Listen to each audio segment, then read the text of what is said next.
Oh, that's not the shot I want. Get out of there, house. Damn it. Screw that. Oh, man. Hold on. Got the wrong angle. Hold on. We're going to get this right. That's better, I think. Yeah, that's better. All right. My first choice for the video. Whoa, almost fell off the mirror there with the car. Nope, that's not it. See, I don't have a fancy studio here. I think that'll do. Okay, my first choice was to give you live coverage of a thunderstorm hitting here in Ormond Beach, Florida, northern Florida, and southern Georgia, especially the eastern part, northeast Florida, northeast, southeast Georgia. Been hit by a drought. Not that unusual. It's a little worse than usual. The spring and winter tends to be dry in Florida. Summer, you know, the further south you go, it pours every day. However, it just spit a little bit, and I looked at the radar, and look, it's not going to happen. I mean, I don't think this place is going to suffer too badly. This tripod's really pissing me off. I don't think it's too bad, the situation, but it would be better with a little more rain, and yeah, we'll be getting it one of these days. We'll be getting a nice storm. We've had a couple minutes worth of a storm for a while, but look, we're not going to talk about that. I would have just liked to video it, show you. It's just a rainstorm, but a big deal here. Worse droughts go on other places, and it is a seasonal thing, how much precipitation, but the situation could be a little bit better in terms of rainfall here. That's all I'm saying. Now, thanks to Stephen Colbert saying what he did about President Trump, I feel just much more comfortable talking about things that I might have said, that might not be virtue signaling. My fellow Ivy League alumni, if they find out, will think I'm a racist or a even worse person if I talk about this, if I, you know, mention it. But who cares, you know? Like, look what Stephen Colbert is talking about as a so-called joke. So I'm going to read you from Ace of Spades. Look, Ace of Spades, at, what is it, aceofspades.nu. Great stuff there. And you're not going to hear this from CBS, the network that brings you Stephen Colbert. So I'm going to share it with you. Not that it's a particularly timely story, but it's worth knowing about. So let's celebrate transgenderism and the people who have brought it to us. Why don't we? It's called The More You Know. Psychologists who coined the term gender identity ruined a boy's life in a horrific gender experiment. And by the way, if you're eating right now and watching live, you don't want to eat when I'm talking about this, and probably hide the kids too. So, yeah, here we go. The Reimers went to see, is that right? No, there's a beginning here. Okay, here we go. Gender is a social construct, argued rock star, gender researcher, and Harvard-educated psychologist John Money. And so, in 1965, when a distraught family came to see him about their son's botched circumcision resulted in a severely mangled sex organ. Kind of wonder if he was Jewish, if it was a bris. By the way, I wonder, why did non-Jews start having circumcisions? I don't even know the answer to that. That's something I am very curious about. I mean, how did that occur? In this country, but not in Europe. Money saw his opportunity to prove to the world that a child's gender was nothing more than a mound of clay waiting to be molded. The boy, oh no, he was Harvard educated. Okay, same difference whether he was a psychologist at Harvard or Harvard educated. By the way, I did go there undergrad. And I'm not bragging about it. I'm just saying I'm warier of what Harvard can mean and less impressed by people from Harvard as others might be. The boy, a twin, was born Bruce Reimer. Dr. John Money suggested castration, hormone replacement therapy, and the new name of Brenda. Not Caitlin, and it was a Bruce, but Brenda. Bruce, Brenda's twin, who had not undergone circumcision after his brother's horrific experience, would be raised as a male. Money had lucked his way into the perfect control. That's the scientific meaning of control. So this is from the article it cites, which is linked there. The Reimers went to see Money, who with unwavering confidence told them that raising Bruce as a girl was the best course. and that they should never say a word to the child about ever having been a boy. Well, what's going to happen when he turns 12, 13? Okay, whatever. About 6 weeks before his second birthday, hormone replacement. About 6 weeks before his second birthday, Bruce became Brenda on an operating table at Johns Hopkins. After bringing the toddler home, the Reimers began dressing her like a girl and giving her dolls. She was on the surface an appealing little girl, with round cheeks, curly locks, and large brown eyes. But Brenda rebelled at her imposed identity from the start. She tried to rip off the first dress that her mother sewed for her. When she saw her father shaving, she wanted to raise her too. Well, that's a little unusual for a 2-year-old or whatever-year-old. I don't really want to shave that badly when I was young. Okay, whatever. She favored toy guns and trucks over sewing machines and Barbies. When she fought with her brother, it was clear that she was the stronger of the two. I recognized Brenda as my sister, Brian was quoted as saying in the Colapinto book, but she never ever acted the part. Now, this is Ace of Spades not quoting, but talking himself. This rebellion didn't stop Money from presenting the case as a success. You know how academia can be.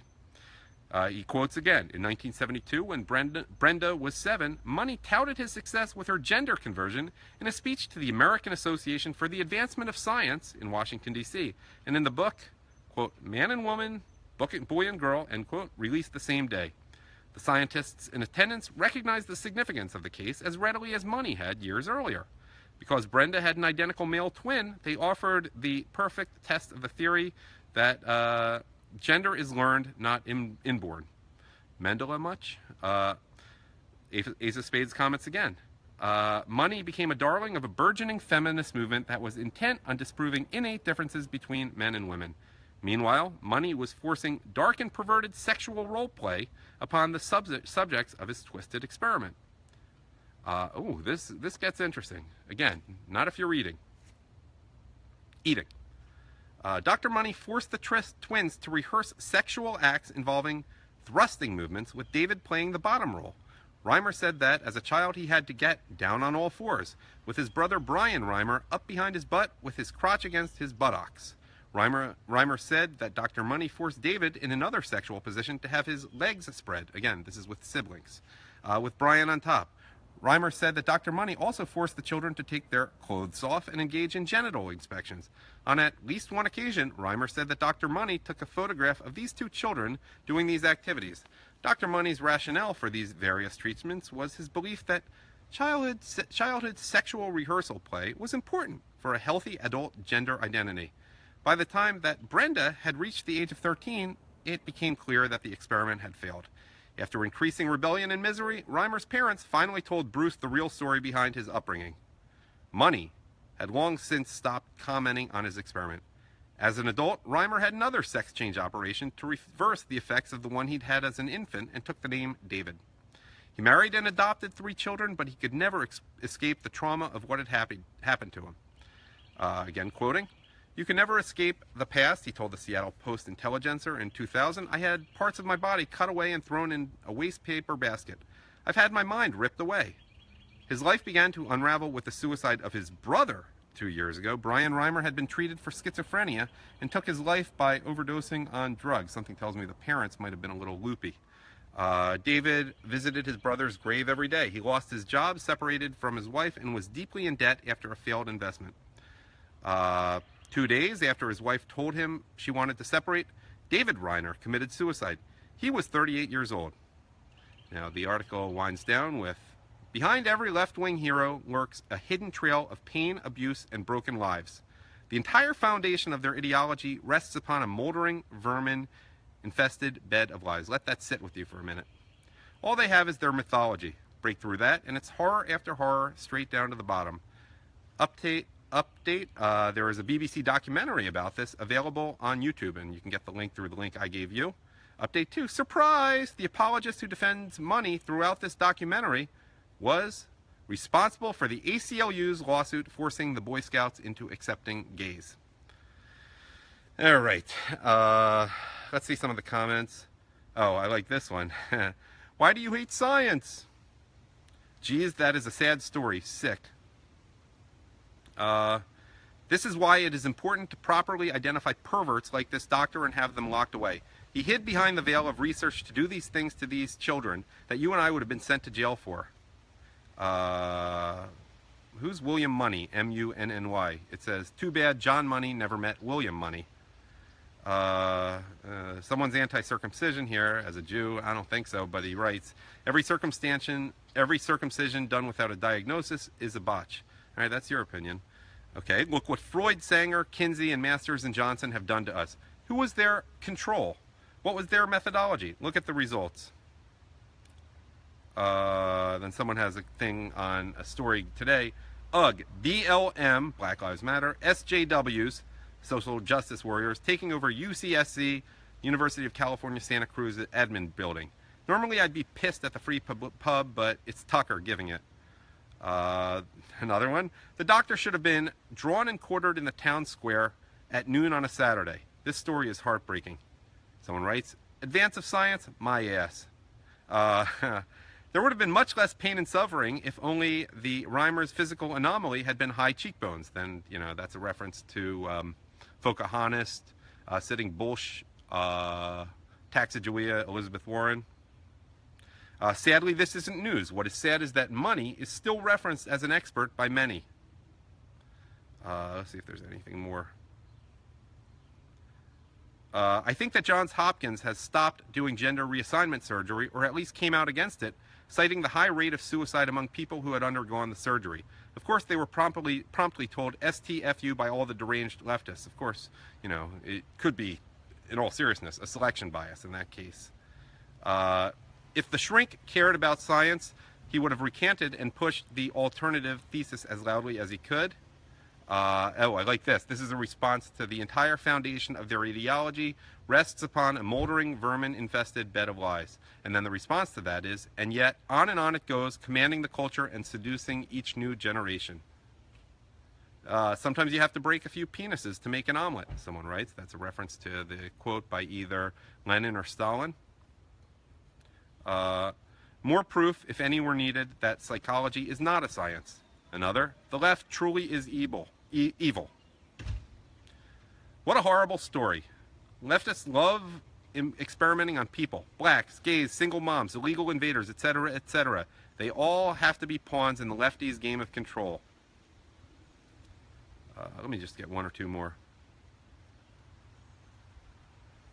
Margaret Sanger, Rachel Carson, John Money. Blood on their hands, lionized by the left. I don't know much about Rachel Carson, the author of Silent Spring, having blood on her hands. Is that related to DDT? And yeah, I think it is. Related to the growth of malaria when they banned DDT. I don't remember. Last one. Okay, this is in regard to Dr. Money forced the twins to rehearse sexual acts involving thrusting movements, with David playing the bottom role. Reimer said that as a child he had to get down on all fours with his brother Brian Reimer, up behind his butt with his crotch against his buttocks. All of this is the work of perverts and child molesters. The sick have taken over. And, well, just look into a little bit more about Alfred Kinsey. That was in something else I read lately. All right, that's enough. I'm sorry I could not bring you breaking coverage of a nice thunderstorm, but whatever. The drought will end one of these days. Thanks for watching.